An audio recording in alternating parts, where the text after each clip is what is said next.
कार्यक्रम स्वस्थ जीवनमा यहाँलाई आज पनि हार्दिक स्वागत छ। नेपाल सरकार स्वास्थ्य तथा जनसङ्ख्या मन्त्रालय, राष्ट्रिय स्वास्थ्य शिक्षा, सूचना तथा सञ्चार केन्द्र र नेपाल टेलिभिजन बीचको सहकार्यमा निर्माण एवं प्रसारण हुँदै आएको यो कार्यक्रम स्वस्थ जीवन हामी दैनिक रूपमा लिएर आउने गर्छौं। कार्यक्रममा हामी आम जनमानिसका अर्थात् तपाईँ हाम्रा स्वास्थ्य सम्बन्धी विभिन्न समस्याका समाधान खोज्ने प्रयास गर्छौं। हामीले यो कार्यक्रम एनटिभी प्लस, एनटिभी कोहलपुर र एनटिभी इटहरीबाट दैनिक रूपमा प्रसारण गर्दै आएका छौं, दैनिक 1 घण्टा, तर फरक समयमा। यसका साथै युट्युब लगायत सामाजिक सञ्जालहरूमा पनि हामीले यो कार्यक्रम प्रस्तुत गर्दै आएका छौं, अर्थात् समावेश गर्दै आएका छौं। दर्शकवृन्द, समृद्ध नेपाल, सुखी नेपाली हामीले भन्दै आएको कुरा यो हामी सबैको साझा राष्ट्रिय आकांक्षा पनि हो।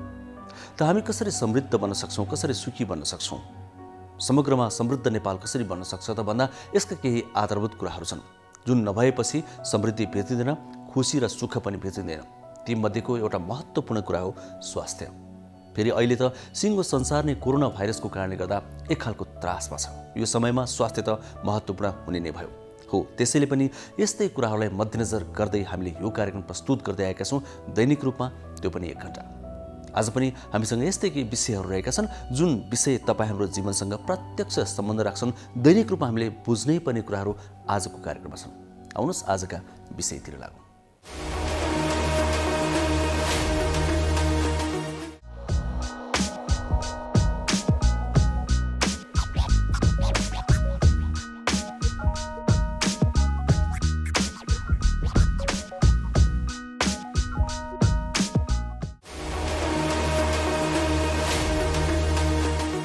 दर्शकवृन्द, जब स्वास्थ्यको कुरा गरिन्छ सुरुवातमै कोरोना भाइरसको कुरा त अहिले आइ नै हाल्छ। हामीले चाहेर पनि बिर्सन नसकेको, पन्छाउन नसक्ने विषय हो कोरोना भाइरस, जसबाट जोगिनु अत्यन्तै धेरै आवश्यक छ। डराउने र त्रासमा बस्ने त होइन, आतंकित हुने, तर पनि सतर्क रहनु पक्कै पनि जरुरी छ भन्ने गर्छन् विज्ञहरू। यद्यपि पछिल्लो समयमा संक्रमितहरूको संख्या नेपालमा बढ्दै गएको छ। 4 अङ्कको दरले बढ्दै गएको छ। यसको कारण भनेको चाहिँ मापदण्डहरू पालना नगर्नु हो भनेर विज्ञहरूले भन्दै आएका छन्। त्यसै कारणले गर्दा सरकारले आफूले तोकेका मापदण्डहरू पूरा नगर्ने व्यक्तिहरूलाई कारबाही गर्ने अर्थात् जरिवाना तिराउने तयारी गरिरहेको छ।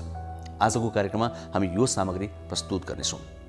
सँगसँगै नेपालीहरूको महान चाड दशैँ नजिकिँदैछ।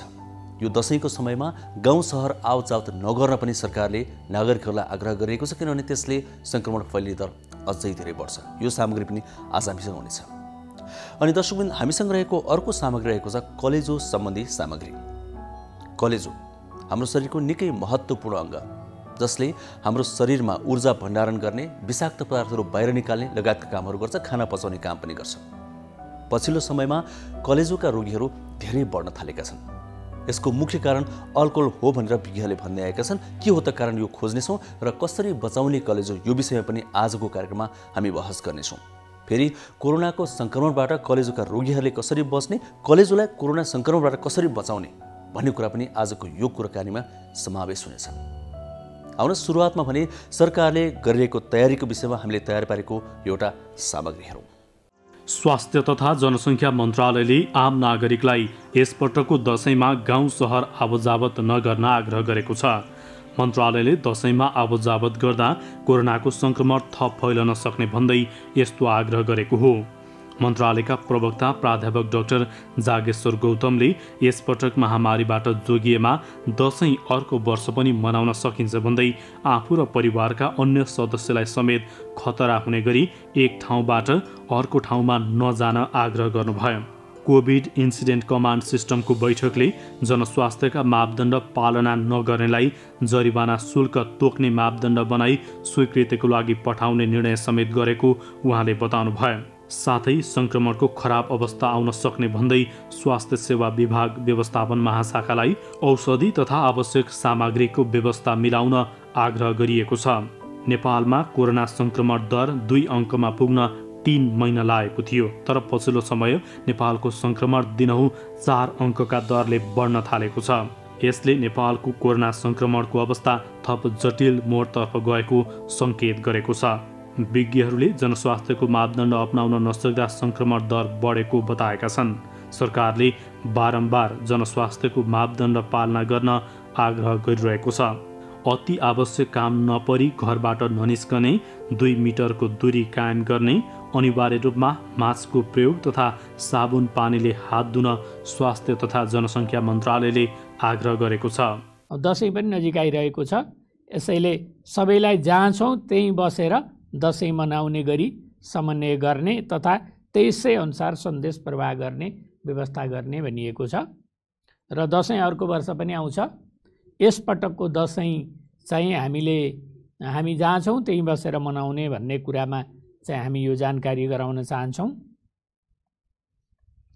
जनस्वास्थ्यको मापदण्ड उल्लङ्घन गर्ने व्यक्तिलाई जरिवाना गर्ने गरी जरिवानाको दर रेट निर्धारण गरी प्रस्ताव तयार गरी स्वीकृतिका लागि पेश गर्ने निर्णय भएको छ।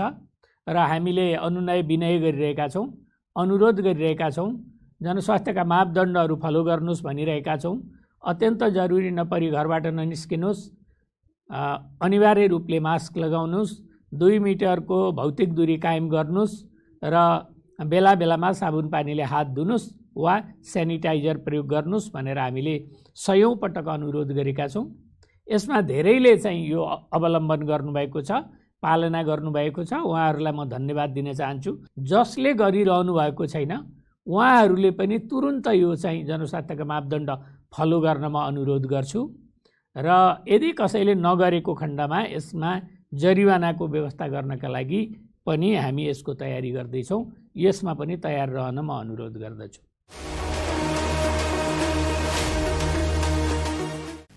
अहिलेको समय कोरोना महामारीको समय हो, हामी सबैलाई थाहा भएकै कुरा हो। कोरोना सङ्क्रमणले गर्दा विश्वव्यापी नै समस्या भइराख्दा नेपाल अछुतो रहेन र सँगसँगै यहाँको सङ्क्रमणको दर पनि अहिले बढ्दै नै गइराखेको छ। सङ्क्रमण दर बढ्दै जाँदाखेरि हामी मान्छेहरूको चाहिँ डर चाहिँ घटिराखेको छ र सँगसँगै सायद आत्मबल चाहिँ बढेको छ।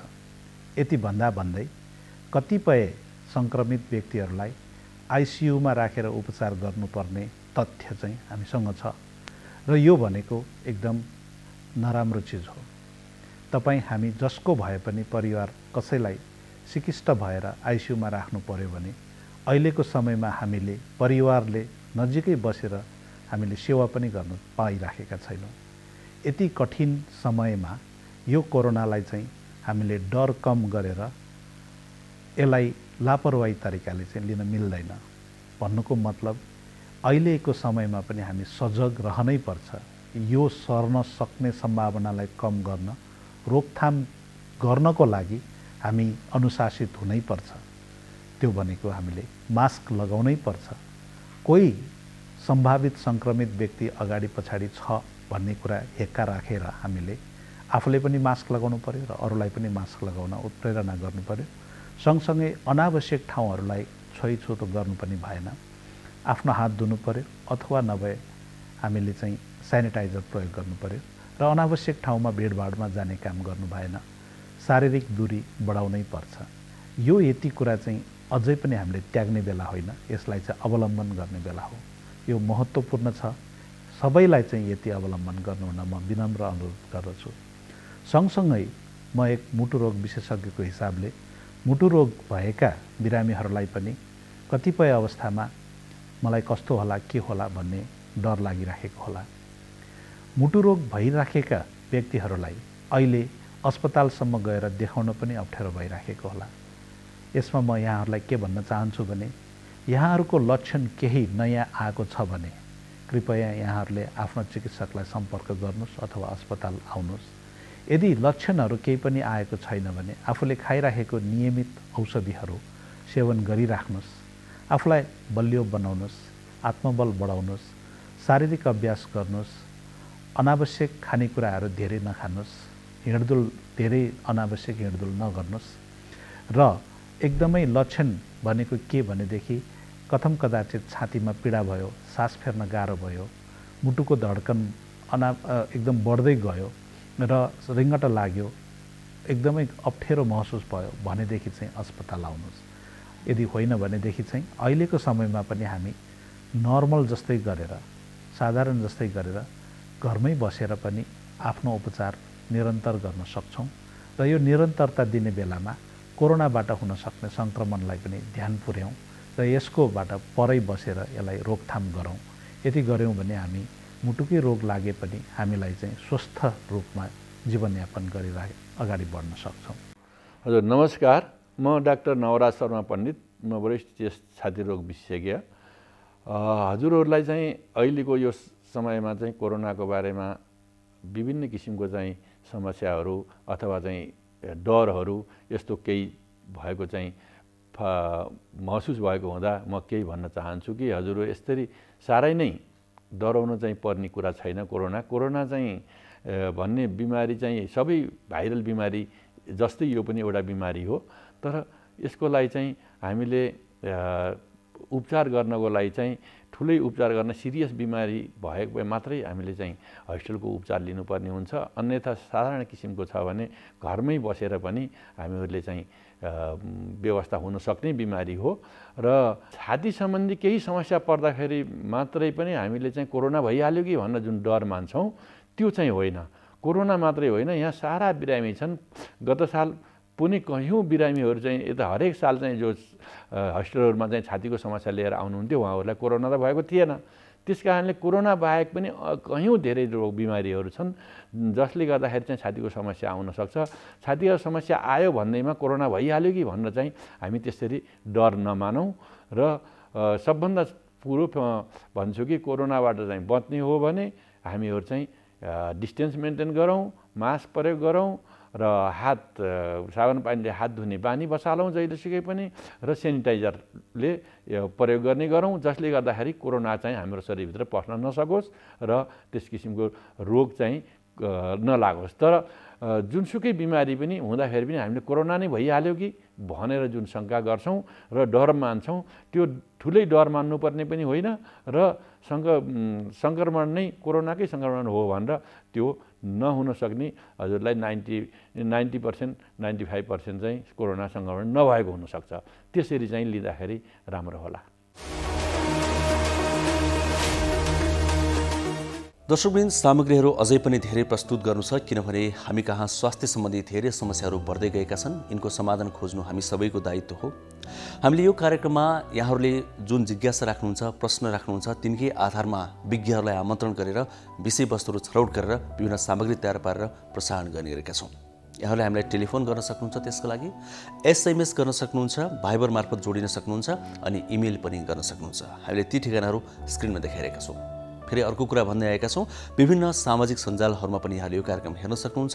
NTV प्लस, NTV कोहलपुर अनि NTV इटहरीबाट त छँदै नै छ। आउनुहोस् आजको अर्को विषयतिर लागौँ। हामीले सुरुवातमा पनि जानकारी गराएका थियौँ आज हामी कलेजो सम्बन्धी एउटा सामग्री पनि प्रस्तुत गर्छौँ भनेर। पछिल्लो समय कलेजोका रोगीहरू बढ्दै गएका छन्। एउटा निकै संवेदनशील र महत्त्वपूर्ण अङ्ग हो। नेपालको एउटा तथ्याङ्कको कुरा गर्ने हो भने नेपालमा मान्छेहरूको मृत्यु गराउने खालका 20वटा मुख्य रोगहरूमध्ये कलेजो 9औं स्थानमा पर्छ। भनेपछि यो धेरै संवेदनशील छ भन्ने कुरामा त दुई मत रहेन। यसले अन्य धेरै रोगहरूको कारणले पनि असर गर्छ भनिरहेका छन् विज्ञहरूले। यो खास कुरा के हो त? यसको नालीबिली अब हामी प्रस्तुत गर्दैछौँ। कोरोना भाइरसको यो सङ्क्रमणको समयमा कलेजोलाई सङ्क्रमित हुनबाट कसरी जोगाउने, कलेजोको रोगी यदि कुनै व्यक्ति छ भनेदेखि कसरी बच्ने यो सङ्क्रमणबाट, यी कुराहरू पनि यो प्रसङ्गमा आउनेछन्, यो सामग्रीमा आउनेछन्। आउनुहोस् एकैछिन कलेजोको विषयमा हामीले तयार पारेको यो एउटा विस्तृत सामग्री हेरौँ। शरीरको सबैभन्दा ठुलो अङ्ग कलेजो हो। कलेजोले हाम्रो शरीरबाट विषाक्त पदार्थलाई बाहिर निकालेर शरीरलाई स्वस्थ राख्न मद्दत गर्छ। कलेजोले रगत शुद्धिकरण गर्नुका साथै रगतको लागि आवश्यक प्रोटिन पनि बनाउँछ। कलेजोमा समस्या आउनुको प्रमुख कारणमध्ये हेपाटाइटिस A, B र C हो। दोस्रो भाइरल हेपाटाइटिस समस्या हो भने तेस्रो अल्कोहलिक लिभर डिजिज अथवा मदिरापानले गर्दा हुने रोग हो। नेपालमा कलेजोको समस्या दिन प्रतिदिन बढिरहेको छ। नेपालमा मृत्यु हुने 20 प्रमुख कारणमध्ये 9औं स्थानमा कलेजोको समस्या पनि हो। मोटोपन, मधुमेह, अनुचित आहार र सुस्त जीवनशैलीका कारण कलेजोमा बोसो जम्मा हुन जान्छ र कलेजो बिग्रन सक्छ। कलेजोको समस्या कुनै पनि उमेर समूहको लागि हुन सक्ने विशेषज्ञहरू बताउँछन्। यदि कलेजो स्वस्थ भएन भने हर्मोनको सन्तुलन बिग्रन्छ र विभिन्न रोग पैदा हुन्छ। कहिलेकाहीँ कलेजोले काम नै गर्दैन र त्यति बेला कलेजो प्रत्यारोपण गर्नुपर्ने हुन सक्छ। नेपालमा अहिले कलेजो सम्बन्धी सम्पूर्ण उपचार नेपाली विशेषज्ञहरूबाट नै सम्भव छ। अहिले महामारीको रूपमा फैलिएको कोभिड-19ले कलेजोका बिरामीहरूलाई बढी असर गर्ने विशेषज्ञहरू बताउँछन्। कोरोनाले गर्दाखेरि सबै खालका रोगहरूमा चाहिँ कोरोनाको एउटा न एउटा असर देखिरहेको छ। कलेजो रोग सम्बन्धी बिरामीहरूमा चाहिँ कोरोनाको असर कस्तो रहेको पाउनु भएको छ? हजुर, यो कलेजोको बिरामीमा कोरोनाको असर हामीले दुईटा किसिमले हेर्ने गर्छौँ। एउटा पुरानो कलेजोको रोग भएको बिरामीलाई कोरोनाले कस्तो असर पार्छ, एउटा चाहिँ नयाँ कलेजोको बिरामी हुनुभयो त्यसमा कोरोनाको असर कसरी पर्छ भनी म दुईटा किसिमले यसलाई हेर्ने गर्छु। अब यदि पुरानो बिरामी हुनुहुन्छ, जस्तै हेपाटाइटिस बी को, हेपाटाइटिस सी को, कलेजोमा फ्याटी लिभर भएको, कलेजोको नसाहरूमा रगत जम्ने रोग भएको, यस्तो बिरामीहरू हुनु रहेछ भने कोरोनाको असर बढी देखिएको छ। जो बिरामीको कलेजो बिग्रेको छ, कलेजो बिग्रेर पेटमा पानी जम्मा भएको छ, जसलाई हामी नर्मली सिरोसिस भन्छौँ, यस्तो बिरामीमा यो कोरोनाको असर असाध्यै नराम्रो छ। 100 जनामा 30 देखि 50% बिरामी यो कारणले मर्ने गरेको पनि तथ्याङ्कहरूमा देखिएको छ। तर जो बिरामी लामो टाइमदेखि कलेजोको बिरामी हुनुहुन्थेन, उहाँलाई कोरोना लाग्यो, त्यस्तो बिरामीलाई चाहिँ यसको खासै धेरै असर देखिँदैन। अरू नर्मल पपुलेसन, नर्मल मानिसहरू जस्तो हुनुहुन्छ, कोरोनाको असर कलेजोमा त्यस्तै पर्छ र यसले कलेजोमा असर परेको कारणले बढी डराउनु पर्ने केही पनि छैन। कस्तो प्रकारको जटिलताहरू देखिन्छ प्राय? हजुर, अब हामीले जुन चाहिँ लामो टाइमदेखि कलेजोको बिरामी हुनुभएको छ त्यस्तोलाई चाहिँ जस्तै सिरोसिस भनेर कलेजो कडापन भएको 70 देखि 80% कलेजो बिग्रेको बिरामी हुनुहुन्छ। अब उहाँहरूलाई चाहिँ कलेजो बिग्रेको, कलेजोमा कोरोनाको असरले गर्दा पेटमा पानी जम्मा हुने, रगत उल्टी हुने, कालो दिशा जाने, खानामा नलाग्ने, वाक लाग्ने, सामान्य ज्वरोहरू देखिने, त्यस्तो हुनसक्छ। अब जो मानिसको चाहिँ जस्तै फेरि यो कोरोनाको असर कलेजोको रोगीहरू फरक कलेजोको रोगीमा फरक असर देखिएको छ। जस्तै हेपाटाइटिस बी, हेपाटाइटिस सी को बिरामी कोही हुनुहुन्छ भने कोरोनाको असर उहाँहरूमा बढी देखिएन। हेपाटाइटिस बी र हेपाटाइटिस सी का हाम्रा दर्शकहरू कोही बिरामी हुनुहुन्छ भने हेपाटाइटिस बी र हेपाटाइटिस सी लाई कोरोनाले बढी असर पारेको छैन। तपाईहरुले लिने औषधिहरू, खाएको औषधिहरू नियमित खानी गर्नु होला। यसलाई धेरै डराउनु पनि छैन। तर जो मान्छेमा फ्याटी लिभर छ त्यसलाई हामी नन अल्कोहोलिक स्ट्याटोहेपाटाइटिस अथवा कलेजोको चिल्लोको कारणले परेको असर हामी मान्छौँ। यस्तो बिरामीहरूलाई चाहिँ कोरोनाको असर बढी देखिएको छ। जस्तै फ्याटी लिभरसँग प्रेसर पनि, हाइपरटेन्सन हुने, सुगर, डायबिटिज हुने, अनि कोरोनरी आर्टरी डिजिज भनेर मुटुको समस्या पनि हुने, यो समस्या भएकोलाई कोरोनाको असर बढी देखेको छ। यस्तो जो मान्छे फ्याटी लिभरको बिरामी हाम्रो हुनुहुन्छ, प्रेसर सुगरको बिरामी हुनुहुन्छ, कोरोनाको असर उहाँहरूलाई बढी परेको छ र यो वर्गको विशेष सचेत हुन पनि देखिन्छ। सामान्यतया अब कलेजो रोग भनेकै त्यसभित्र के पर्छ भन्ने जानकारी पनि नभएको अवस्था छ मानिसहरूलाई, होइन? यहाँले विस्तृतमा भनिदिनुहोस् न, कलेजो रोग भन्नाले हामी के बुझ्छौँ? कलेजोको शरीरमा काम के हो? कसरी रोग लाग्छ? हजुर, कलेजो भनेको हाम्रो शरीरको दाहिनेतिर पेटको माथि कोखामा रहेको नरम अङ्ग हो। यो शरीरको अङ्गहरूमध्ये सबैभन्दा ठुलो अङ्गमध्ये एउटा पर्दछ। यसको वेटै 1 देखि 1.5 किलो छ। अनि यसले हाम्रो शरीरका महत्त्वपूर्ण कामहरू जस्तै कार्बोहाइड्रेटहरू बनाउने, भिटामिनहरू स्टोर गरेर राख्ने, फ्याटहरू बनाउने, त्यसलाई स्टोर गरेर राख्ने, शरीरको इम्युनिटी, रोगको प्रतिरोधी क्षमतामा पनि यसले महत्त्वपूर्ण भूमिका गर्छ। रगत पातलो बनाउने, बाक्लो बनाउने, यसमा पनि यसको महत्त्वपूर्ण भूमिका छ। त्यसै कारणले यो अङ्ग बिग्रियो भने हाम्रो शरीरलाई बचाउन पनि गाह्रो हुन्छ। र तपाईले सोधेकै प्रश्न अनुसार कलेजोको रोग कस्तोलाई कलेजो रोग भन्ने, किन यो पछि चाहिँ हामीहरुकोमा आउनु भएको छ, बिरामीहरूलाई कस्तोलाई कलेजोको रोगी मान्ने भन्दा, अब कलेजोको रोगी भन्नाले हामीले लामो टाइम कलेजोमा असर भएका जस्तै हेपाटाइटिस बी का बिरामी, हेपाटाइटिस सी का बिरामी, अनि फ्याटी लिभरका बिरामी, लामो टाइमदेखि औषधिहरू खाएको बिरामीहरू जसले कलेजोमा असर गर्छ, यो लामो टाइमदेखि असर हुने रोग हो।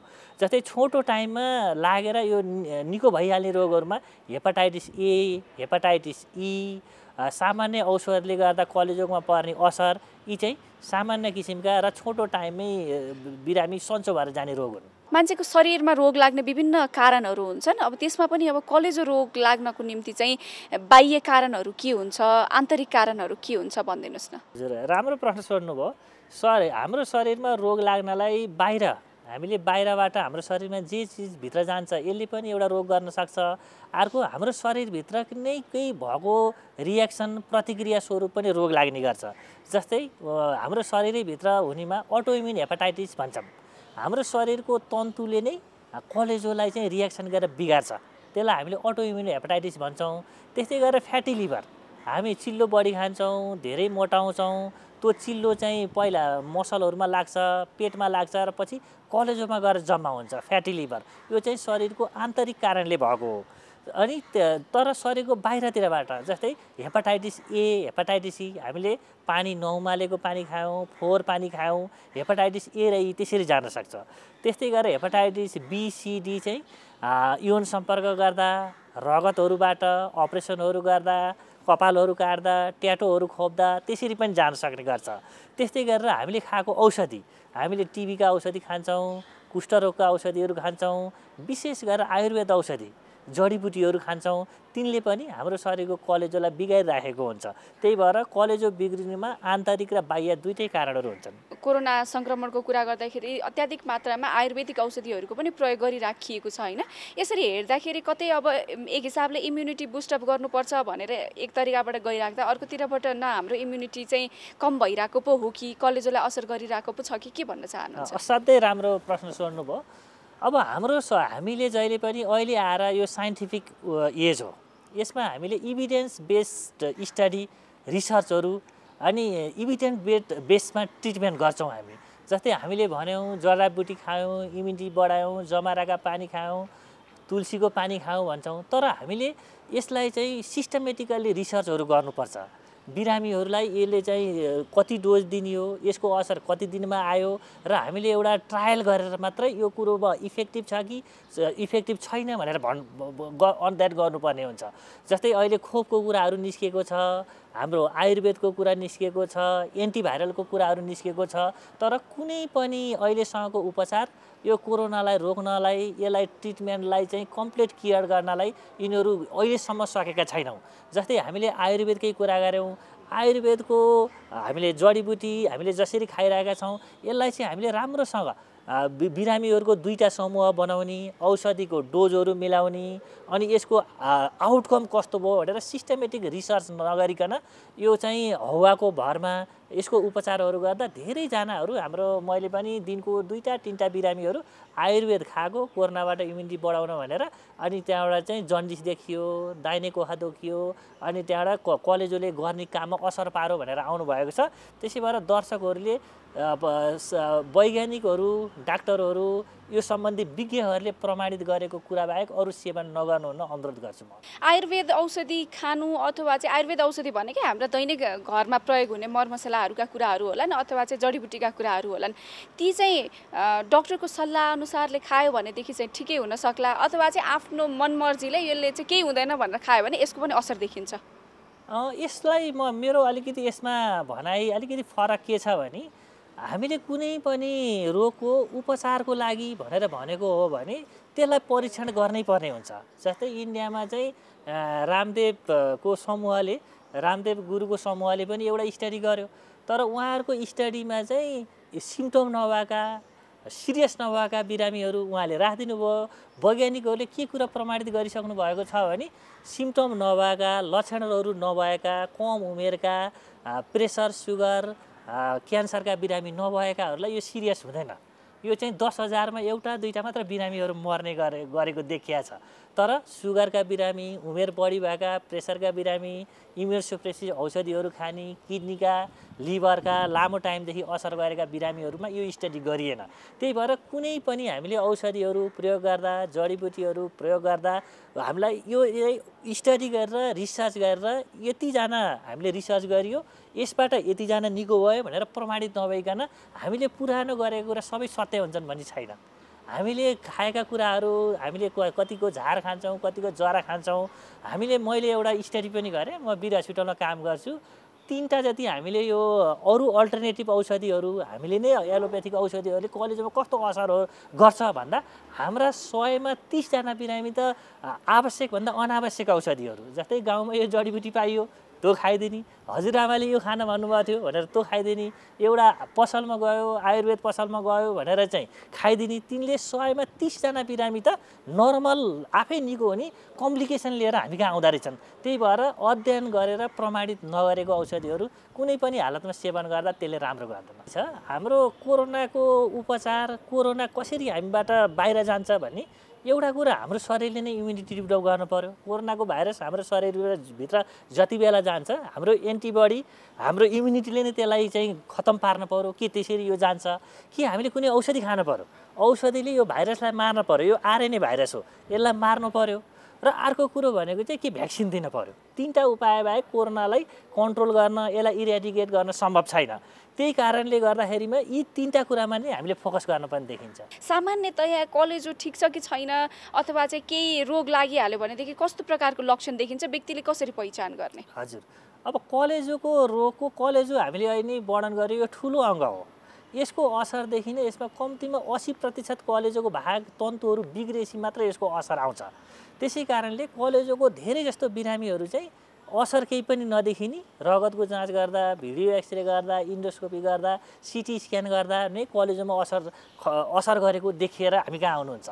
अर्को समूह चाहिँ कलेजोको समस्या भएपछि मन्द ज्वरो आउने, दाहिने कोखा दुख्ने, वक लाग्ने, खान मन नलाग्ने, कलेजोको हामीले एक्युट भाइरल हेपाटाइटिस भन्छौँ। त्यो बेलामा चाहिँ नर्मल खानेकुरा, उसले खाएको कुरा देख्ने बित्तिकै बान्ता आउने, जस्तै त्यो कुनै कुरा खाइराखेको छ भने त्यो खानै छोड्ने, त्यसो गरेर पनि बिरामीहरू आउनुहुन्छ। यो चाहिँ छोटो टाइम एक्युट हेपाटाइटिसको फिचर हो। एक्युट भने छोटोको सङ्क्रमणको हो। जो मान्छे लामो टाइमदेखि चाहिँ कलेजोको रोगले असर पारेको हुनुहुन्छ उहाँलाई चाहिँ जन्डिस देखिने, रगत मान्ता आउने, पेटमा पानी जम्मा हुने, अनि त्यहाँबाट कहिले बेहोसी हुने, यस्तो तरिकाले नि बिरामीहरू हामी कहाँ आउने गर्नुहुन्छ। हजुर, सामान्यतया अब एउटा कुनै पनि अङ्गहरूको कुरा गरौँ होइन, जस्तो मुटुको कुरा गरौँ, किडनीको कुरा गरौँ, डक्टरहरूले चाहिँ तपाईँले वर्षमा एकचोटि चाहिँ जजाउनुहोस् है भनेर भनिरहनुहुन्छ नि।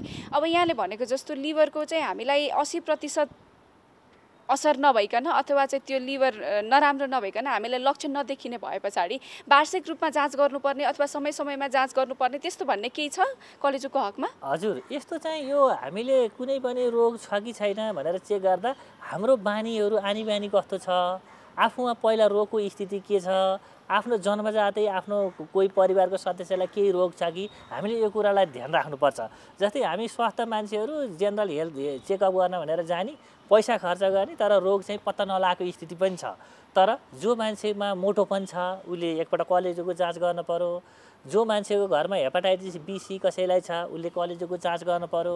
जो मान्छेले अत्याधिक मदिरा सेवन, अल्कोहल सेवन गर्नुहुन्छ उहाँले कलेजोको जाँच गर्न पर्यो। र जो मान्छेले औषधिहरू जस्तै टिबीका औषधिहरू खानुहुन्छ, मुटुका औषधिहरू खानुहुन्छ, कुष्ठरोगका औषधिहरू खानुहुन्छ, उहाँहरूले पनि कलेजोको जाँच गर्नुपर्ने भयो। नत्र भने एक दुई वर्षमा नर्मली कलेजोको काम गर्दा बिग्रिने केही पनि छैन। तर आफ्नो आनी बानी, आफ्नो स्थिति हेर्न नै यसको जाँच गराउँदा राम्रो हुन्छ। हजुर, कति अन्तरालमा जाँच गराउनु उपयुक्त हुन्छ? यदि कलेजोको आफूलाई कलेजोको कन्डिसन कस्तो छ भनेर भन्दा चाहिँ नर्मली 2 देखि 3 वर्षमा एउटा कलेजोको काम गर्दा राम्रो हुन्छ। यसलाई चाहिँ फ्रिक्वेन्टली 6 महिना, 3 महिनामा चाहिँ यदि कलेजोको पहिला रोग केही छ भने गर्न आवश्यक छैन। हजुर, के जाँच गर्छौँ हामी? ठ्याक्कै ल्याबमा गएर चाहिँ हामीले के जाँच गर्नुपर्छ? हामीले चाहिँ कलेजोको नर्मल काम भनेको एलएफटी भनेर लिभर फङ्सन टेस्ट भनेर हामी गर्छौँ। अनि त्यसमा चाहिँ रगत पातलो बाक्लो कस्तो गरे भनेर एउटा पिटिआइएनआर भन्ने गर्छौँ। अनि कलेजोले चाहिँ प्रोटिन, कार्बोहाइड्रेट, फ्याटहरू बनाउने भएको हुनाले एउटा चाहिँ एल्बुमिनको लेभल अथवा शरीरमा प्रोटिनको लेभल कति रहेछ भनेर हामी एउटा जाँच गर्छौँ। अर्को भनेको चाहिँ ओभरअल भने अल्ट्रासाउन्डले नि कलेजोको स्थिति कति रहेछ, चिल्लो कति रहेछ, यो सुनिएको छ कि छैन, अथवा लामो टाइमदेखि कलेजोमा समस्या भएर केही बिग्रेको छ भन्ने यसले देखाउँछ।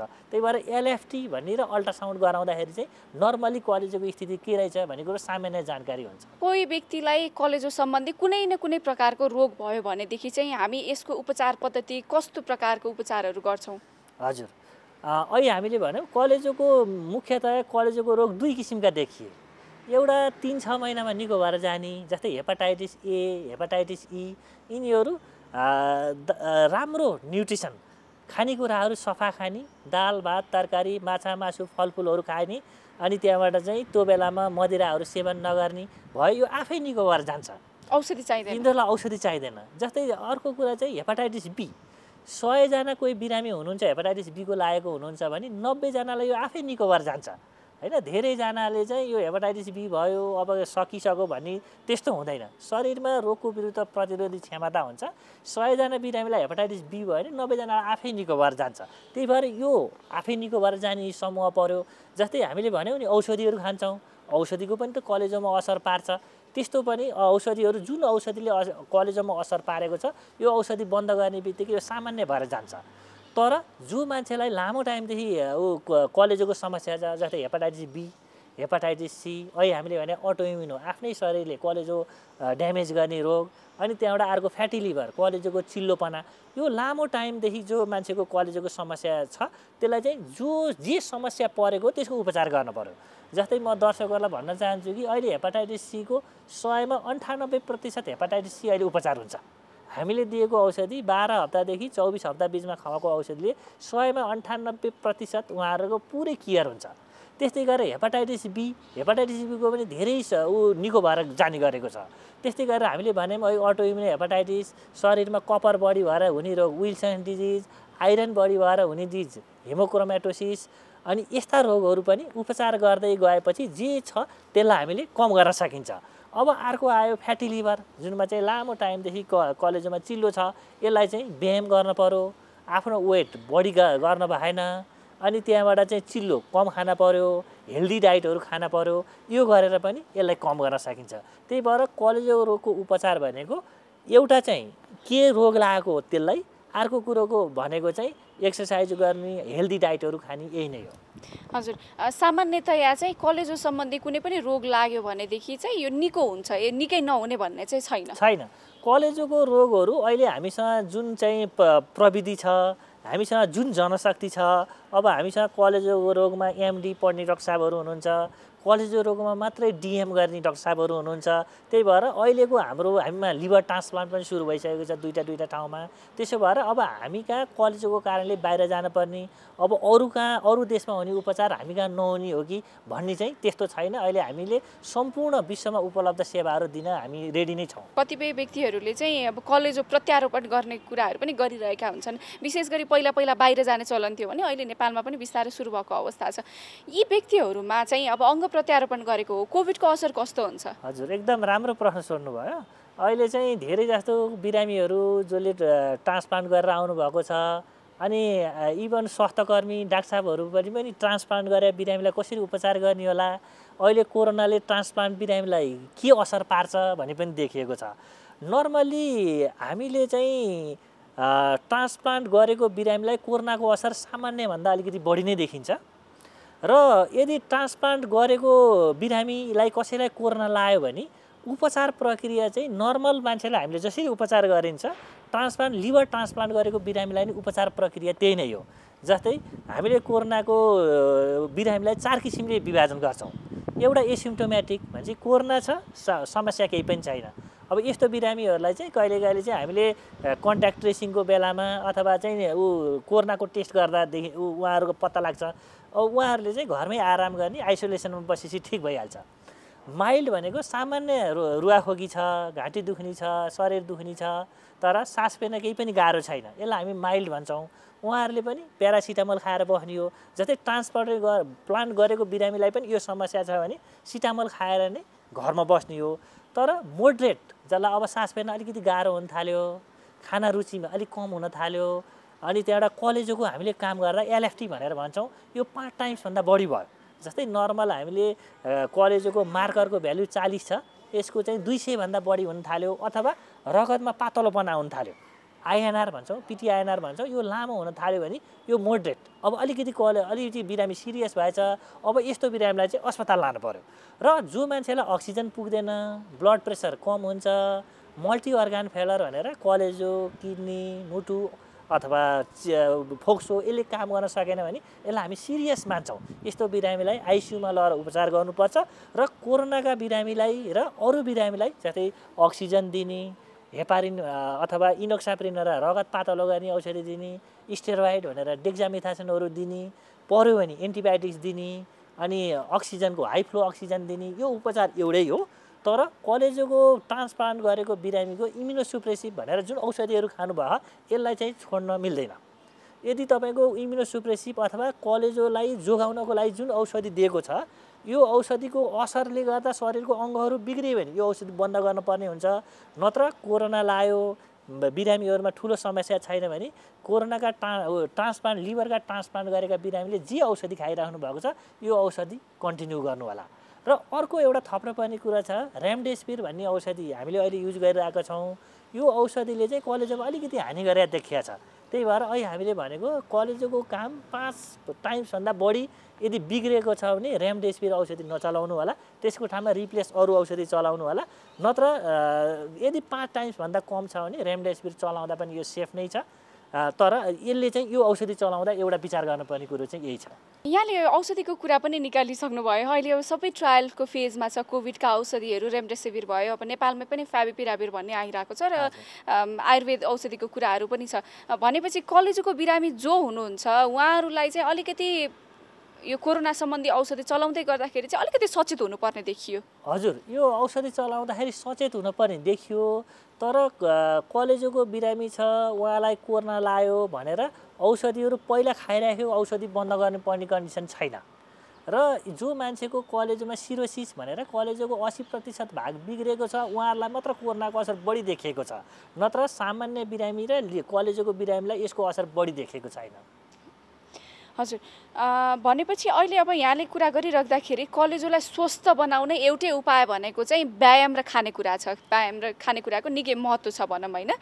कस्तो प्रकारको खानेकुराहरू चाहिँ खानु पर्ला कलेजो स्वस्थ बनाउन र जीवनशैली कस्तो राख्नुपर्छ, व्यायाम कति गर्नुपर्छ भनिदिनुहोस् न। हजुर, अहिले हामीले नै भन्यौँ कलेजोको रोग 2 किसिमले हाम्रो शरीरमा आउने भयो।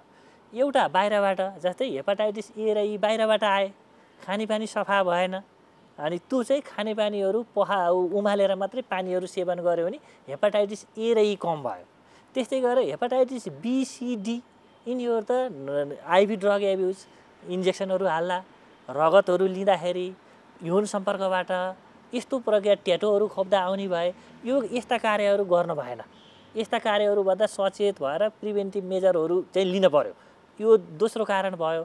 तेस्रो जस्तै हाम्रो फ्याटी लिभर छ, औषधिको कारणले कलेजो ड्यामेज हुने छ। जस्तै कुनै औषधिले कलेजो ड्यामेज गर्दैछ, कुनै आयुर्वेद औषधिले, एलोपेथिक औषधिले ड्यामेज गर्दैछ भने तत्काल सम्बन्धित डाक्टर कहाँ जानु पर्यो, यो औषधिले यस्तो गर्यो भनेर यसको अल्टरनेटिभ औषधि खानु पर्यो। अब अर्को आयो हाम्रो चाहिँ फ्याटी लिभर, कलेजोमा चिल्लो छ, यो त चिल्लो बढी भएर शरीरमा खानेकुराहरू बढी भयो, चिल्लो बढी भयो, व्यायामहरू गरिएन, शरीरको बिएमआई भनेर हामीले बेसिक मेटाबोलिक इन्डेक्स भनेर एउटा हामीले मेन्टेन गर्न सकेनौँ। जस्तै कोही मान्छे 5 फिट 7 इन्चको हुनुहुन्छ भने उहाँको वेट भनेको 60 देखि 65 को बिचमा उहाँले वेट मेन्टेन गर्नु पर्यो। त्यो बिएमआई भने धेरै मोटोपन, धेरै पेटको भुँडी लाग्ने, जुन चाहिँ पेट लाग्ने यस्तो छ, योबाट जोगाउन पर्यो। यो जोगाउनको लागि चिल्लो कम खाने, गुलियो चिज कम खाने, बिहान आधा घन्टादेखि 1 घन्टा एक्सर्साइज गर्ने, बेलुका आधा घन्टादेखि 1 घन्टा एक्सर्साइज गर्ने, अनि आफ्नो शरीरको तौल चाहिँ मेन्टेन गर्ने गरियो भने चाहिँ यो रोगबाट पनि हामी छुटकारा पाउन सकिन्छ। हजुर, विशेष भनौँ न कलेजो रोगकै लागि अथवा कलेजो स्वस्थ राख्नको लागि भनेर त्यस्ता खानेकुराहरू छन् कि छैनन् हामीसँग? हाम्रो शरीरलाई चाहिने भनेको कार्बोहाइड्रेट, प्रोटिन, फ्याट, मिनरल्स हाम्रो शरीरलाई चाहिने भनेको यिनै हो। तर कलेजो रोगलाई यही खानेकुराले घटाउँछ भन्ने कुरो चाहिँ केही छैन। अब कलेजोको बिरामीहरूले अहिले मैले देखेको चाहिँ असाध्यै मुख बार्दिने। जस्तै तपाईँको हेपाटाइटिस भयो, एक्युट भाइरल हेपाटाइटिस भयो, जस्तै हेपाटाइटिस ए र ई भयो भनेर हामीले मान्यौँ। यस्तो बिरामीले खानेकुरा केही पनि नखाइदिने, अनि नुन खाँदै नखाने, बेसार खाँदै नखाइदिने, अनि दाल भात तरकारी माछा मासु यस्तो खाँदै नखाइदिने, उफु खाइदिने, मेवा खाइदिने, त्यो पनि सफा नगरेको खाइदिने। त्यसो गर्दाखेरिमा चाहिँ कलेजो ड्यामेज भएको छ, भाइरसले अथवा औषधिले अथवा आफ्नै शरीरले कलेजो ड्यामेज गरेको छ। दर्शकहरूले बुझ्नुपर्ने कुरा के छ भने खाँदै नखाइदिनु भने त कलेजो कसरी पलाउँछ? फेरि कलेजोको असाध्यै राम्रो गुण के छ भने यो 100मा 30% कलेजो बाँकी छ भने यो 100% हुन्छ 6 देखि 1 वर्षमा। त्यही भएर जो बिरामी हुनुहुन्छ उहाँले दाल भात तरकारी माछा मासु फलफुल राम्रोसँग खानु पर्यो, दुध दही राम्रोसँग खानु पर्यो। हाम्रो चाहिँ कलेजोको उपचार छैन, मुख बार्ने अनि पाएका अनावश्यक औषधि जडीबुटी खाइदिने यसैले राम्रो गर्छ भन्ने छ। अब हाम्रो अध्ययनले चाहिँ 100मा 50% बिरामी त यो कारणले मर्दिनु भयो, किनकि खाना राम्रोसी खाइँदैन, खानै खाएन भने कलेजो कसरी पलाउँछ त। त्यही भएर कलेजोको जो बिरामी हुनुहुन्छ उहाँहरूले खानालाई आफूसँग भएको दाल भात तरकारी माछा मासु फलफुल दही दुध अनि त्यहाँबाट चाहिँ बेसार नुन राम्रोसँग खान पर्छ र यसैले कलेजो पलाउँछ। यो कुरामा चाहिँ ध्यान दिनु होला।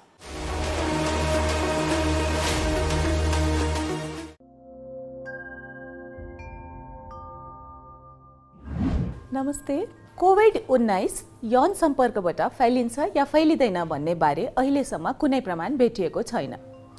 केही केसहरूमा भाइरस वीर्य वा शुक्राणुमा फेला परेको त छ, तर शुक्राणुमा भाइरस सक्रिय अवस्थामा रहेको वा नरहेको यकिन गर्न सकिएको छैन। त्यसैले अहिलेसम्म यो भाइरस यौन सम्पर्कबाट फैलिन्छ भन्ने कुराको कुनै प्रमाण छैन।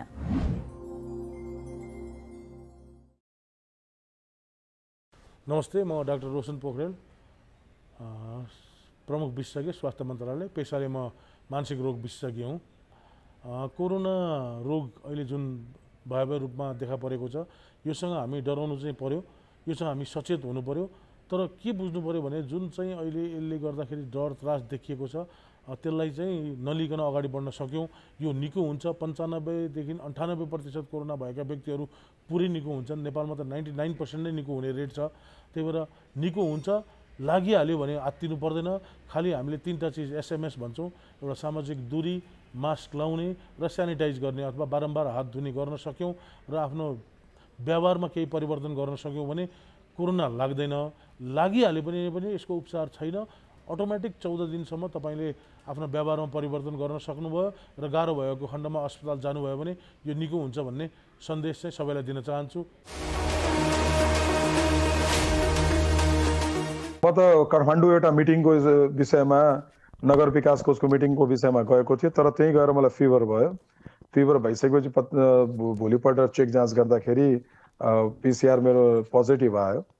त्यहीँनिर फेरि काठमाडौँमै म भर्ना भएँ अनि भर्ना भएर आफ्नो उपचार गरेँ। तर त्यति बेलासम्म के थाहा पाइयो भने मलाई पनि फाइब्रोसिसको लङ्समा समस्या भइसकेको थियो। त्यो फाइब्रोसिसको समस्याले गर्दा अलिकति सघन उपचारमै बस्नु पर्यो 12 दिनसम्म। त्यसपछि फेरि थप उपचारको लागि 10 दिनसम्म हामी चाहिँ स्टार हस्पिटलको जुन होटल सोल्टीमा उहाँहरूले चाहिँ व्यवस्थापन गर्नुभयो त्यसमा बसियो। त्यसपछि त्यहाँ पनि म नेगेटिभ हुन सकेन। 4 दिन फेरि वीरगन्जमा आएर नि म नेगेटिभ भएँ। यो हिसाबले के देखियो भने दीर्घ रोगीहरू जुन भनिन्थ्यो उसलाई चाहिँ छिटो कोभिड लाग्नु हुँदैन। दीर्घ रोगी जस्तो म पनि एउटा 18 इयर्सको चाहिँ सुगर पेसेन्ट नै छु, त्यो कारणले गर्दा मलाई यति लामो समय लागेको रहेछ।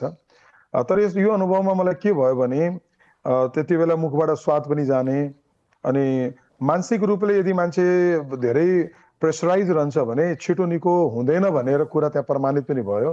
कि त्यही दौरानमा के पत्ता लाग्यो भने मेरो घरको মানে कम्पाउन्ड जहाँ म बस्थेँ त्यहाँनिर करिब 200 जना मान्छे बाहिरबाट र भित्र गरेर बस्थे, आउने जाने गर्थे, जुन मेरा कामका सहायकहरू छन्। त्यो मध्येका पनि 43 पिपलहरूलाई 43 जनालाई कोभिड भयो। त्यो सँगसँगै चाहिँ मेरो जुन महानगरपालिकाभित्र पनि 56 जना कोभिडमा पोजिटिभ निस्के। एकै पटक चाहिँ थुप्रै मान्छेहरू चाहिँ आफ्नै नजदिकका काम गर्ने या आफ्ना स्टाफहरू या नगरपालिकाका मान्छेहरू चाहिँ कोभिड पोजिटिभ हुँदाखेरि स्वाभाविक रूपमा कहीँ न कहीँबाट त्यो प्रेसर पनि थेक्नु पर्ने अवस्था थियो। ठुलो एउटा च्यालेन्ज नै भइसकेको अवस्था थियो र मेरो आफ्नै परिवारको 8-8 जना हामीहरू चाहिँ कोभिड पोजिटिभ त्यति बेला भयौँ। यो सबै कुराले गर्दा एउटा मानसिक भनौँ नि अवस्था चाहिँ जति राम्रो गर्दा पनि थाम्न सकिएन। एकदमै वरिजले गर्दा, चिन्ताले गर्दा छिटो निको हुन सके। यसमा एउटा अनुभव मलाई यही भयो कि मान्छेले चाहिँ आफ्नो चिन्ता एकदमै कम से कम गर्नुपर्छ, बडी माइन्डलाई फ्री गर्नुपर्छ, जति ठुलो राखिन्छ छिटो। र अर्को एउटा कुरा के देखियो भने जुन यो समाचारहरूमा अनावश्यक कुराहरू आउने त्यसले पनि हामीलाई धेरै मानसिक टर्चर गर्यो। त्यति बेला केही साथीहरूले चाहिँ अनर्गल कुराहरू जानकारी नभएर पनि केही कुराहरू लेखिदिए, त्यसको कारणले पनि अलिकति टर्चर भयो मान्छेलाई। यो सब कुराले पनि अलिकति इफेक्ट पार्दो रहेछ। त्यही कारणले भनिएको छ कि कमसेकम जो कोभिड बिरामी छन् उनीहरूका कुराहरूलाई चाहिँ बाहिर धेरै पब्लिक गर्नु हुँदैन। तर यो बिचमा के देखियो भने आइसियु भित्रसम्मका फोटोहरू खिचेर धेरैजनाले हाल्ने कामहरू पनि गरे। त्यो गर्नु हुँदैन। मेरो होइन, मैले आफ्नै मात्र कुरा गरेन, त्यो दौरान मैले अनुभव गरेका कुराहरू मैले जानकारी गराउन चाहन्छु। र वास्तवमा त्यो लडाइँ जितेर आइसकेपछि एउटा यो लाग्थ्यो कि यो कोभिडको दौरानको समस्या भन्दा त पोस्ट कोभिड बडा खतरनाक हुँदो रहेछ। पोस्ट कोभिडमा म किन खतरनाक भन्छु भने हामी निको भएर आइसके पनि एउटा यसमा कमजोर अवस्था रहन्छ आफ्नो जिउको, धेरै वर्क गर्ने त्यो वातावरण हुँदैन। आजसम्म पनि म धेरै निको भएको छैन। अहिले पनि 4-5 घन्टा लगातार काम गर्यो भने थकानको अनुभव हुन्छ। डक्टरको हिसाबले म जस्ता बिरामीहरूलाई, जो दीर्घरोगी बिरामीहरू छन्, उनीहरूलाई चाहिँ पुरा रिकभर हुनुमा 90 दिनसम्म लाग्न सक्छ। यसमा एउटा अनुभवहरू पनि सँगसँगै के भयो भने जुन मान्छेहरू एउटा बुझेका छन् मलाई केही हुँदैन भन्ने कुरा, त्यो अलिकति आफ्नो कुरा सोच निकालिदिनुपर्छ। यसमा स्वस्थ मान्छेहरूले पनि मृत्युसम्म भएको हामीले यहाँ जानकारी पाएका छौँ र अस्वस्थ मान्छेको त समस्या छँदैछ, तर स्वस्थ मान्छेले पनि गाह्रो भएको छ। त्यो कारणले गर्दा मान्छेले यो बुझिदिनुपर्छ कि कोभिडलाई साधारण कुरा नमानेर यसबाट बच्ने आफू पनि प्रयास गर्नु पर्यो, अरूलाई पनि प्रयास गर्नु पर्यो बचाउने। एउटा मास्कसम्मको कुरा छ, हात सेनिटाइज गर्ने र हात धुने कुरा छ भने एटलिस्ट यी कुराहरूलाई गम्भीरताका साथ लिइदिन्छन् भने यो तीनटै सरकारले यो कुराले गर्न सक्दैन। यो आफ्नै व्यक्ति विशेषलाई नै गर्नुपर्ने भएको हुनाले त्यो अनुसारले नै हामी प्रचार प्रसारमा पनि लागेका छौँ। उम्मिद छ कि मान्छेले त्यसलाई अनुसरण गर्छन् र आफूलाई र अरूलाई पनि यो सङ्क्रमणबाट मुक्त राख्छन्। 12 दिनसम्म घोप्टो परेर सुत्नुपर्ने अवस्था थियो, किन मैले कृत्रिम श्वास प्रश्वास लिएन, बरु म त्यो घोप्टो परेर सुतेर 16-16 घन्टासम्म मैले नर्मल नै सास फेर्ने काम गरेँ। अर्को चाहिँ मैले अर्को बहुत राम्रो काम के गरेँ भने त्यति बेला छिटो निको हुनको लागि जुन कोठामा मेरो उपचार भइरहेको थियो त्यो कोठामा 2 घन्टा 2.5 घन्टासम्म हिँड्ने अनि ब्रिदिङ एक्सर्साइजहरू गरेँ। यो सबै मैले किन गरेँ भने मलाई थाहा थियो कि यस्ता एक्सर्साइजहरू गरेर, ब्रिदिङ एक्सर्साइज गरेर नै यो कोरोनालाई जित्न सकिन्छ। हुन त मेरो मुखको स्वाद 10 दिनसम्म एकदमै गइसकेको थियो, कुनै पनि चिजमा रुचि भइराखेको थिएन, कमजोर अवस्था भयो, शरीरको वजन पनि खस्यो। तर यी सबै जति पनि अनुभव छन् नि, यी अनुभवहरू बाहिर व्यक्त गर्न सक्ने खालका चाहिँ त्यो आफूले भोग्नुपर्ने अवस्था हुन्छ। त्यसमा रेन्सिडिभिर भन्ने जुन अहिले औषधि चलाएको नेपाल सरकारले जो इजाजत दिएछ त्यो पनि मगाएर लगाइयो। धेरै स्टेरोइडहरू लिनुपर्ने अवस्था आयो। पूर्ण रूपले हेर्ने हो भने यदि मेरो सघन उपचार नभएको भए त्यति बेला र म सायद काठमाडौँमा नभएको भए साह्रो मलाई गाह्रो हुन सक्थ्यो होला। कोरोनालाई सजिलो नलिनुहोस्, यसबाट भरसक बच्ने प्रयास चाहिँ गर्नुपर्छ, आफूलाई पनि अरूलाई पनि बचाउने प्रयास गर्नुपर्छ। यो तीनटै सरकारले गर्न सक्ने काम होइन आफूले बचाउने भन्ने विषय। त्यसमा धेरै कुरा भनिएको छैन। एउटा ह्युमन फ्लुइड जुन हुन्छ, कसैको ह्युमन फ्लुइड तपाईँको मुख नाकमा या आँखमा नपरोस्, यो एउटा बचाउको लागि एउटा मास्क लगाउनु छ। यदि हामीलाई आफ्नो गर्दनभन्दा माथि, घैँटीभन्दा माथि केही छुनु पनि छ भने मुखतिर हात धोएर सेनिटाइज गरेर छुनु पर्यो। र बाहिर जाँदाखेरि बजारमा कमसेकम एउटा फिजिकल दूरी मेन्टेन गर्ने जुन कुराहरू गरिएको छ त्यो मेन्टेन गरिदियो भने सङ्क्रमित हुने अवस्थाको चान्स एकदमै लो हुन्छ र कसैलाई पनि मतलब सङ्क्रमणबाट बच्ने एउटा अवस्था हुनसक्छ। यसमा चाहिँ सरकारहरूले केही गर्न सक्दैन। सरकारहरूले त कोभिड भइसकेपछि तपाईँको इलाज गरिदिनु मात्र हो। स्थानीय निकायले नै सब बढी चनाखो हुनुपर्छ। चनाखो कुन मायनामा हुनुपर्छ? एउटा त जनचेतनाको हिसाबले हामी धेरै काम गऱ्यौँ। त्यो जनचेतनाको कामले गर्दा के भयो भने सङ्क्रमणलाई अलिकति नियन्त्रण गर्न सक्छ। वीरगन्जमा अहिले पनि 80 देखि 90% मान्छेहरू मास्क लगाइराखेका छन्। एउटा यो राम्रो पक्ष छ। दोस्रो कुरा म यसमा के भन्न चाहन्छु भने कोभिडको लडाइँमा जुन हाम्रो डिसिसिएमसी, जुन लोकल सिसिएमसी भन्छौँ हामी डिस्ट्रिक्ट वाइजको, हाम्रो सिडिओ साहबहरूले पनि र उहाँको टिम जुन सुरक्षा निकायका साथीहरू हुनुहुन्छ एकदमै अहोरात मेहनत गर्नुभयो। म जब निको भएँ काठमाडौँमा त्यही बेला त्यही बिचमा हाम्रा नयाँ सिडिओ साहब आइसक्नु भएको थियो। म जब सङ्क्रमित भएर काठमाडौँ बसेँ त्यो 28 दिनको दौरानमा एभ्रिडे 400-500 जना भन्दा घटी कहिले पनि सङ्क्रमित निस्किराखेको थिएन। तर हामीहरू जब दुइटैजना सिडिओ साहब नि नयाँ आउनुभयो, म पनि वीरगन्ज फर्केपछि एउटा हामी थोट के लियो भने 1 महिनाभित्र कोरोनालाई वीरगन्जलाई ग्रिन जोन बनाउनुपर्छ भनेर हामी लाग्यौँ। त्यो हामी सफल पनि भयौँ। आजको दिनमा वीरगन्जमा 40-50 भन्दा बढी केस छैन। त्यो पनि पर्साभरिकै केस हो। त्यसमा अरू जिल्लाका पनि साथीहरू यहाँ उपचार गराइराख्नु भएको छ। हामी ग्रिन जोनमा पसिसकेका छौँ। तर यो ग्रिन जोनको स्टेटस धेरै लामो अवधिसम्म जुन खुल्लापनैले गरिएको छ मेन्टेन हुन्छ कि हुँदैन एउटा त्रास हामीमा पनि छ। भरसक हामी प्रयास गरिरहेछौँ कि अब दुबारा चाहिँ लकडाउन या निषेधाज्ञा गर्ने चाहिँ स्थिति नहोस्।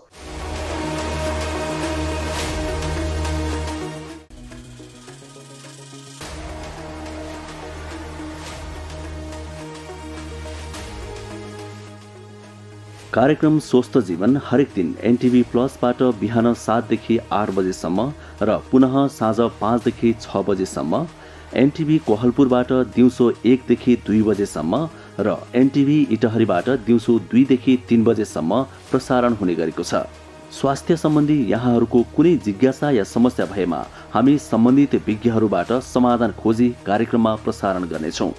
हामीलाई सम्पर्क गर्ने माध्यमहरू यस प्रकार छन्। फोन, एसएमएस तथा भाइबरको लागि 98 43 52 93 97, इमेल swasthjivan@ntv.org.np।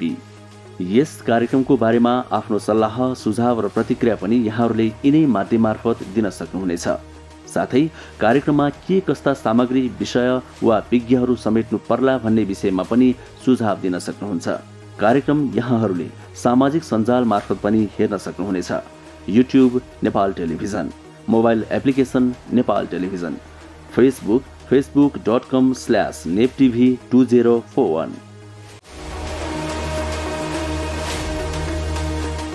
अब अहिले यो कोरोना महामारीको बेलामा सबैभन्दा महत्त्वपूर्ण कुरा भनेको मास्क हो सुरक्षाको लागि। त्यसैले मास्कको बारेमा चाहिँ थाहा पाउनु एकदमै जरुरी छ। अहिले धेरैले मास्कको प्रयोग गरिरहनु भएको छ, तर जतिले प्रयोग गरिरहनु भएको छ उहाँहरूले पनि यो राम्रो तरिकासँग प्रयोग नगरिरहेको अवस्था छ। त्यसैले मैले अहिले मास्कको बारेमा यो कसरी यसलाई सही तरिकाले प्रयोग गर्ने भन्ने बारेमा यहाँहरूलाई म केही कुराहरू बताउन चाहन्छु। मास्क मोटामोटी रूपमा हामीले 3 प्रकारका अहिले देखिराखेका छौँ। पहिलो प्रकार भनेको यो N95 मास्क छ। यो N95 मास्क भनेको यस्तो प्रकारको छ। यो N95 मास्कमा पनि 2 प्रकारको छ। एउटा यस्तो भल्भ भएको छ, यहाँ यस्तो भल्भ छ यसमा, र अर्को थरीमा चाहिँ भल्भ छैन। त्यसैले यो N95 मास्कमा भल्भ भएको र भल्भ नभएको गरी 2 प्रकारको छ। र अर्को यो सर्जिकल मास्क छ। यो सर्जिकल मास्क सबैभन्दा धेरै प्रयोग भइरहेको यो सर्जिकल मास्क हो। र तेस्रो चाहिँ कपडाले बनाएको, घरमै कपडाले बनाएको मास्क छ। अब यो मास्क लगाउँदाखेरि हामीले के कुरा थाहा पाउनुपर्छ भने अब यसलाई राम्रोसँग नाक र मुख छोपिने गरी लगाउनुपर्छ। यसरी राम्रोसँग नाक र मुख छोपिने गरी मास्क लगाउनुपर्छ र मास्क लगाउँदाखेरि यो भागमा समाउनुपर्छ। यो भागमा मास्कमा समाउनु हुँदैन कि यो कानमा अड्काउने भागमा समाएर अनि यसलाई यस प्रकारले लगाउनुपर्छ। टप्प हुने गरी नाक, गाला, तलको चिउडो कतैबाट पनि हावाभित्र बाहिर नआउने गरी यो लगाउनुपर्छ। र अहिले फुकाल्दाखेरि पनि यो पछाडिपट्टि कानको पछाडि फुकालेर यसरी फुकाल्नुपर्छ। र मास्क लगाउँदाखेरि र फुकाल्दाखेरि हात चाहिँ धुनुपर्छ। यो जरुरी छ कि हातले चाहिँ मास्कलाई छुन हुँदैन। यो पहिलो कुरो हो। दोस्रो कुरो, अब यो मास्क अब कहिलेसम्म लगाइरहने, यो आज लगाउने, भोलि पर्सि कहिलेसम्म लगाउन मिल्छ भन्दाखेरि यो N95 मास्क बलियो छ। यसलाई तपाईँले पुनः प्रयोग गर्न सक्नुहुन्छ। यो महँगो पनि छ। यो स्वास्थ्य कर्मीहरूले प्रयोग गर्नुहोस् भनेर हामीले धेरै जस्तो जोड दिइराखेका छौँ। यसलाई चाहिँ लगाइसकेपछि घरमा गएर एकचोटि पखालेर साबुन पानीमा पखालेर घाममा सुकाइदिँदाखेरि हुन्छ भने यो सर्जिकल मास्क जुन चाहिँ धेरै आम नागरिकहरूले प्रयोग गरिरहनु भएको छ, यसलाई दोहोऱ्याएर प्रयोग गर्न हुँदैन। यो डिस्पोजेबल हुन्छ। एकचोटि लगाएपछि यसलाई फाल्नुपर्छ। तर अब केही कारणले गर्दा यसलाई दोहोऱ्याएर फेरि प्रयोग गर्नु पर्यो भने यसलाई धुन हुँदैन। धोएपछि यो बिग्रन्छ। यसलाई घाममा सुकाइदिनु भयो, राम्रोसँग घामको किरणमा सुकाइदिनु भयो भने त्यो फेरि यसलाई प्रयोग गर्न सकिन्छ। कम्तीमा यसलाई 1 घन्टादेखि 2 घन्टा चाहिँ घाममा सुकाउनुपर्छ। त्यसैले यो मास्कको बारेमा हामीले यति कुरा। अर्को कुरा के छ त भन्दाखेरि कपडाको मास्क पनि उत्तिकै प्रभावकारी छ। अब कपडाको मास्क तपाईँले 3वटा लेयर, 3वटा तहको कपडाको मास्क बनाउन सकिन्छ र त्यसलाई घरमा मजाले धोएर त्यसलाई घाममा सुकाएर पुनः प्रयोग गर्न सक्नुहुन्छ। त्यसैले मास्कै नलगाउनुभन्दा जस्तो प्रकारको मास्क भए पनि मास्क लगाउन उचित हुन्छ। र अहिले कोरोना भाइरसबाट बच्ने सबैभन्दा महत्त्वपूर्ण हतियार भनेको मास्क नै हो। त्यसकारणले यो मास्कलाई चाहिँ सही तरिकाले लगाउनुहोस् भन्ने मैले अनुरोध गर्न चाहन्छु। स्वास्थ्य सम्बन्धी महत्त्वपूर्ण नम्बरहरू। स्वास्थ्य सम्बन्धी कुनै पनि जानकारी र सहयोगका लागि स्वास्थ्य तथा जनसङ्ख्या मन्त्रालयका हटलाइन नम्बरहरू 1115 र 1133 वा मोबाइल नम्बर 985112 55839। एम्बुलेन्स सेवाको लागि 102 र 112।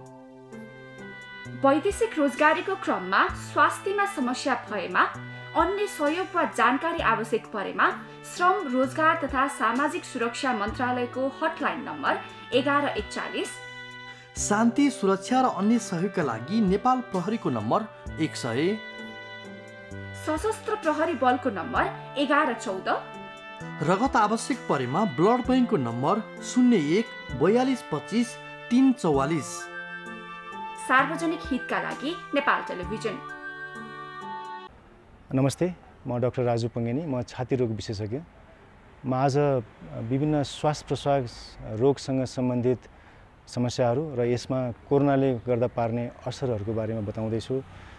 यो तपाईहरुमध्ये जसलाई पनि यो श्वास प्रश्वाससँग सम्बन्धित दीर्घ रोगहरू छन्, जसलाई COPD, क्रोनिक ब्रोन्काइटिस या ब्रोन्कियल आजमा, या कसैलाई चाहिँ इन्टरस्टिशियल लङ डिजिज या लङ फाइब्रोसिस या पुरानो निमोनिया या टिबीको कारणले यो फोक्सोमा जति पनि समस्याहरू, दीर्घ समस्याहरू छन्, उहाँहरूलाई यदि कोरोना इन्फेक्सन भयो भने यो दीर्घ समस्याको चाहिँ अचानक एट्याकहरू आउन सक्ने सम्भावना रहन्छ। यदि तपाईहरुमा कुनै यस्तो खालको दीर्घ श्वास प्रश्वाससँग सम्बन्धित समस्याहरू छ भने घरमै सकेसम्म घर बाहिर ननिस्किदिनु होला, घरमै बसिदिनुस् र घरभित्रै पनि सकेसम्म आफूलाई फुर्तिलो राख्ने कोसिस गर्नुहोस्। विभिन्न खालको व्यायामहरू गर्न सकिन्छ, घरभित्रै पनि योगाहरू गर्न सकिन्छ। यो श्वास प्रश्वाससँग सम्बन्धित यो फिजियोथेरापी एक्सर्साइजेसहरू पनि गर्न सकिन्छ र सँगसँगै प्रोटिनयुक्त यो पोषिलो आहारहरू पनि गर्दै गर्नु होला। घरमा पनि सकेसम्म आफू बाहिर हिँड्ने आधा घन्टासम्म हिँड्नुभयो भने पनि शरीर अलि फुर्तिलो रहन्छ। र केही समस्या पर्यो, जस्तै सास फेर्न अचानक गाह्रो भयो, ज्वरो आयो, या चाहिँ खकार बाक्लो हुन थाल्यो, खकारमा पहेँलोपना आउन थाल्यो, या खकारमा रगत आउन थाल्यो, कुनै पनि लक्षणहरू देखियो भने चाहिँ नजिकैको स्वास्थ्य चौकीमा स्वास्थ्य कार्यकर्ता या डाक्टरसँग सम्पर्क राख्नु होला। र यदि केही समस्या परेर तपाईहरुसँग कुनै डाक्टरको नम्बर छ, तपाईलाई पहिलादेखि देखाइराख्नु भएको डाक्टर हुनुहुन्छ भने उहाँहरूलाई फोनमा सम्पर्क गरेर उहाँहरूसँग सोधेर यो विभिन्न उपायहरू चाहिँ अवलम्बन गर्नु होला। र अर्को चाहिँ यो कोरोनाबाट बच्नको लागि जति पनि हामीले कुराहरू गर्छौँ, सामाजिक दूरी कायम गर्ने, बाहिर हिँड्दाखेरि मास्कको प्रयोग गर्ने, सरसफाइमा ध्यान दिने, यी सबै कुराहरू गरिदिनु होला। यो चाहिँ तपाईहरु आफू पनि बस्नु होला र सँगसँगै अरूलाई पनि आफ्नो संक्रमण सर्न सक्छ कि भनेर त्यो पनि ख्याल गरिदिनु होला। दर्शकवृन्द, कार्यक्रममा हामीले केही सामग्री प्रस्तुत गर्यौं, सरकारको एउटा तयारीको कुरा पनि गर्यौं, कलेजोको विषयमा पनि कुराकानी गर्यौं, नजिकै गरेको दशैंलाई लक्षित गरेर सरकारले गरेको आग्रहको कुरा गर्यौं। त्यो आग्रहमा भनिएको छ कि शहर र गाउँ आउजात नगरौं दशैंमा, यसले संक्रमण धेरै फैलिने डर हुन्छ। चाडबाड त फेरि पनि मनाउँदै गरौँला, यसपालिलाई हामी सतर्क रहौं, सबैभन्दा ठूलो कुरा यही नै होला, हामी यहाँबाट आग्रह पनि गर्छौं। हामी कार्यक्रमको अन्तिममा आएका छौं, फेरि पनि भन्छौं एकपटक, कार्यक्रममा कुनै पनि प्रश्न जिज्ञासा छन् भने राख्न सक्नुहुन्छ। हामीले माध्यमहरू स्क्रिनमा देखाइरहेका छौं, युट्युब, नेपाल टेलिभिजनको मोबाइल एप्लिकेसन, वेबसाइट जस्ता सामाजिक सञ्जालमा पनि यो कार्यक्रम हेर्न सक्नुहुन्छ। यहाँहरूका सल्लाह, प्रतिक्रिया, सुझाव हाम्रा सधैँ मार्गदर्शक बन्नेछन्। सुरक्षित रहौं, आफूले जानेका कुरा अरूलाई पनि बताउँ, व्यवहारमा पनि उतारौँ। चाडबाड आयो भन्दैमा सतर्कता नअपनाइकन हेलचेक्रा गरेर ती चाडबाड नमनाऊ जुन जीवनभरिको लागि पश्चाताप बन्न सक्छ। आजको लागि यही आग्रहसँगै कार्यक्रम यही अन्त्य गर्छौँ। भोलि फेरि आउँछौँ NTV plus, NTV Kohalpur, NTV इटहरीका विभिन्न पर्दाहरूमा अनि सामाजिक सञ्जालहरूमा। स्वस्थ जीवनको सम्पूर्ण टिमलाई आजलाई बिदा दिनुहोस्। हस्त, नमस्ते।